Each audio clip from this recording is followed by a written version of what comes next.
যায়। কিয়ামতের ময়দানে ওই বিভীষিকাময় সময়ে মুসিবতের কালে মানুষগুলো পাগল হয়ে বিশ্বনবীকে খুঁজতে আরম্ভ করবে। সবাই মিলে বিশ্বনবীর কাছে যেয়ে বলবে, ইয়া রাহমাতাল লিল আলামিন, দেখেন আমাদের কি অবস্থা, সূর্যের আলোতে ঘেমে হয়রান, আজকে কেউ সুপারিশ করতে পারবে না।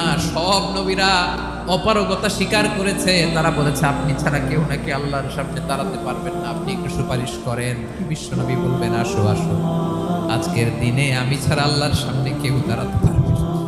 বিশ্বনবী মাকামে মাহমুদে যে আল্লাহু আকবার বলে সিজদায় লুটিয়ে পড়বেন, বিশ্বনবী এমন ভাবে অজর দ্বারায় সিজদায় লুটিয়ে পড়ে কাঁদবেন, রব্বুল আলামিনের রহমতের দরিয়ায় জোশ লেগে যাবে।